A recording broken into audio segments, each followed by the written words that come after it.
अडालज बावड़ी या रूदाबाई बावड़ी भारतीय राज्य गुजरात की राजधानी गांधीनगर के पास अडालज के छोटे से शहर में स्थित एक बावड़ी है। इसे 1498 में वाघेला वंश के राणा वीर सिंह की याद में बनवाया गया था।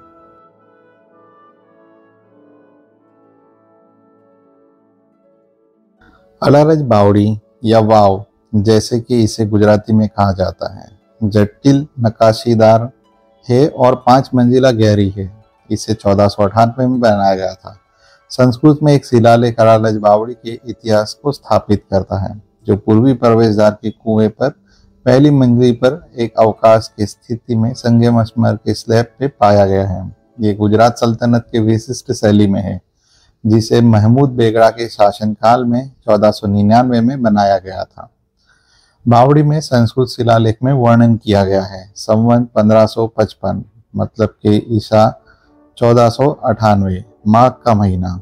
विनायक गणेश को प्रणाम, जिनके वंश के राजा मोलग डनही देश के प्रमुख थे। उन्हें कर्ण, महीप और वीसी और नैशा का जन्म हुआ, जो महीप के पुत्र थे। वीर सिंह की रानी, जिसका नाम रूडा है, ने इस कुएं का निर्माण करवाया था। इसका समर्पण इस समय किया जाता है जब सूर्य उत्तर में होता है, महीना माघ होता है, शुक्ल पक्ष, पंचमी तिथि, सप्ताह का दिन बुधवार, चंद्रगुरु उत्तरा कर्ण भव योग सिद्धि। जिसके बाद रानी या उनके मुखिया की महिलाएं कुछ छंदों में प्रशंसा की जाती है। खर्च 5,01,11 टका या 5 लाख से अधिक बताया गया है और पूरा लेख ऊपर दी गई तिथि के पुनरावृत्ति के साथ समाप्त हो।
इससे कहानियों के अनुसार 15वीं शताब्दी में वाघेला वंश के राणा वीर सिंह, एक हिंदू शासक, एक क्षेत्र पर शासन करते थे जिससे डंडई देश के नाम से जाना जाता था।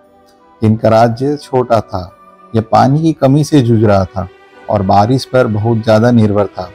अपने लोगों के दुख को कम करने के लिए राणा ने एक बड़ी और गहरी बावड़ी का निर्माण शुरू किया।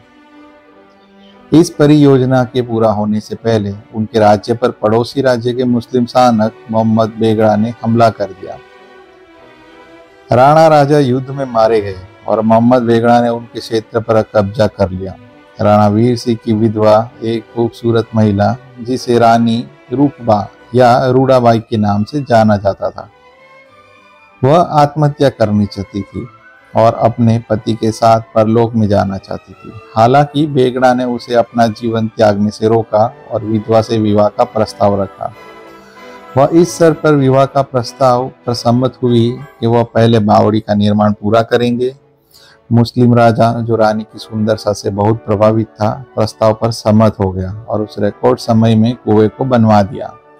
कुआं बन जाने के बाद बेगड़ा ने रानी को उससे विवाह करने के वादे की याद दिलाई। इसके बजाय रानी, जिसे अपने पति द्वारा शुरू की गई थी बावड़ी को पूरा करने का अपना उद्देश्य पूरा कर लिया था, अपना जीवन समाप्त करने का फैसला किया। उसने प्रार्थना के साथ बावड़ी की परिक्रमा की और कुएं में कूद गई, जिससे कुएं के निर्माण की गाथा दुखद रूप से समाप्त हुई। स्वामीनारायण संप्रदाय ने 200 साल पुराने ग्रंथों में वर्णित एक संकरण में पता चलता है कि मरने से पहले रानी रूपबा ने धार्मिक संतों से इस बावड़ी में स्नान करने का अनुरोध किया था, ताकि बावड़ी का पानी इन संतों द्वारा शुद्ध हो जाए, जिससे वह अपने पापों से मुक्त हो जाए। एक और कहानी है कुएं के पास मिली कब्रों से जुड़ी हुई है। कुआं बनाने वाले 6 राजमिस्त्री की कब्रें वाव के पास ही देखी जाती है। बेगड़ा ने राजमिस्त्रियों से पूछा कि क्या वे और ऐसा ही कुआं बना सकते हैं, और जब वह सहमत हो गए तो बेगड़ा ने उन्हें मौत की सजा सुनाई। बेगड़ा बावड़ी की स्थापत्य उत्कृष्टता से इतना प्रभावित हुआ कि वह नहीं चाहता था कि ऐसी कोई और प्रतिकृति बनाई जाए।